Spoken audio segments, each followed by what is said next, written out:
যে কলিটা আমি বললাম বাড়িওয়ালা নাই রে বাড়ি, এই গানের যে শিল্পী আব্দুল কাদের হাওলাদার, ওনার জীবনে উনি অসংখ্য মরমী গজল তিনি উপস্থাপন করেছেন। গত দুদিন আগে আল্লাহর এই বান্দাটাও দুনিয়ার থেকে বিদায় হয়েছে। চোখেরই পলকে তুমি হতে পারো লাশ, চিরদিনই বন্ধ হবে তোমারই নিঃশ্বাস। হবে এলান তোমারই নাম মসজিদের মাইকে, হবে এলান তোমারই নাম মসজিদের মাইকে। বাড়িওয়ালা নাই রে বাড়ি, নাই রে দুনিয়াতে, বাড়িওয়ালা নাই রে বাড়ি, নাই রে দুনিয়াতে। চোখেরই পলকে তুমি হতে পারো লাশ, চিরতরে বন্ধ হবে তোমারই নিঃশ্বাস।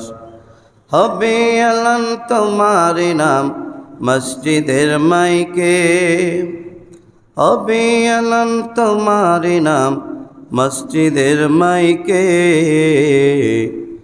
বাড়িওয়ালা নাই রে বাড়ি, নাই রে দুনিয়াতে, বাড়িওয়ালা নাই রে বাড়ি, নাই রে দুনিয়াতে। প্রত্যেকটি মানুষের দুনিয়া ছেড়ে চিরবিদায় হতে হবে, ঠিক কিনা বলে? কেউ থাকবে না, বাড়িঘর সব পড়ে থাকবে। যে কলিটা আমি বললাম বাড়িওয়ালা নাই রে বাড়ি, এই গানের যে শিল্পী আব্দুল কাদের হাওলাদার, ওনার জীবনে উনি অসংখ্য মরমী গজল তিনি উপস্থাপন করেছেন। গত দুদিন আগে আল্লাহর এই বান্দাটাও দুনিয়ার থেকে বিদায় হয়েছে। আমরা সকলে পড়ি ইন্না লিল্লাহি ওয়া ইন্না ইলাইহি রাজিউন। তিনি খুবই আবেগ দিয়ে গিয়েছিলেন, বাড়িওয়ালা নাই রে বাড়ি, নাই রে দুনিয়াতে।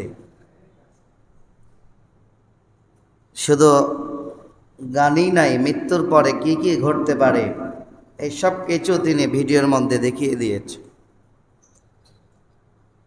এজন্য আমাদের জীবন চলার পথে সর্ব অবস্থায় মনে রাখতে হবে, বাড়ি আমার, ঘর আমার, সব কিছু আমার, আমার যেগুলো বলছি এই কিছুই কিন্তু আমার না, ঠিক কিনা?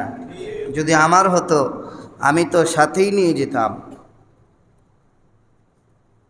এদেশের পৃথিবীতে কত রাজা বাদশাহ, কত ধনী মানুষ, যাদের কত সম্পদ, কত অর্থ, কত টাকা, সব রেখে শুধুমাত্র 3টা কাপড় 5টা কাপড় নিয়ে দুনিয়ার থেকে বিদায় হয়েছে।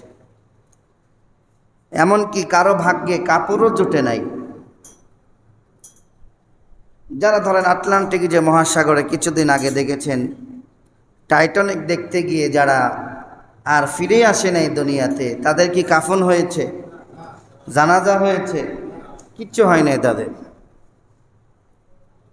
মৃত্যু হচ্ছে এমন, জানাজা হতেও পারে, কাফন তকদিরে থাকতেও পারে, নাও পারে। এজন্য আমাদের সর্ব অবস্থায় প্রস্তুতি থাকতে হবে। মৃত্যু যখন আসবে, মানুষ তো মরেই যাবে, কেউ বাঁচবে না দুনিয়ায়, সবাই মরে যাবে। আল্লাহ রাব্বুল আলামিন একটা আয়াতে জানাচ্ছেন, আইনামা তাকুনু ইদরিকুমুল মাউত ওয়ালাউ কুনতুম ফি বুরুজিম মুশাইয়্যিদা। কোন মানুষ যদি মৃত্যুর হাত থেকে বাঁচার জন্য মাটির নিচে অথবা আকাশ প্রাণে এমন একটা অট্টালিকা তৈরি করেছে আর মনে মনে ভাবছে আমি যদি ওই অট্টালিকার মধ্যে থাকি আজরাইল আমার কাছে আসতে পারবে না। কিন্তু আল্লাহ বলেন, ইযা জাআ আজালুহুম লা ইস্তাখিরুনা সাআতাও ওয়ালা ইয়াস্তাকদিমুন।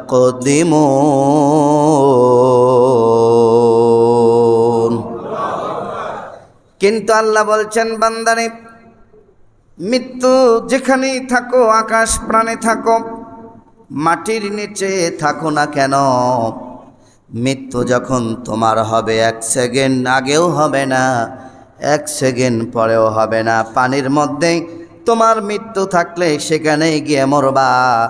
ওই যে কল্পনা চাওলাদার, তিনি গিয়েছিলেন আকাশে, গ্রহে গিয়েছিলেন, সেখান থেকে আর পৃথিবীতে ফিরে নাই।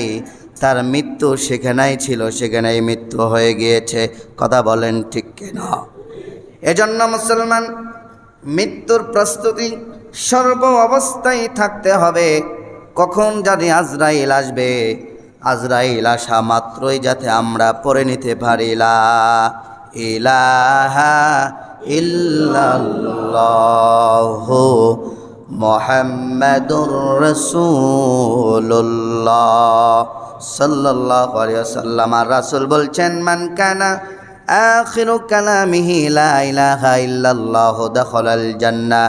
যেই মানুষটা মৃত্যুর সময় এই কালেমা পড়ল, যার তকদিরে কালিমা নসিব হয়ে গেল, আল্লাহ রাসূল বলেন সে যেন সরাসরি আল্লাহ রাব্বুল আলামিনের জান্নাতে পৌঁছে গেল।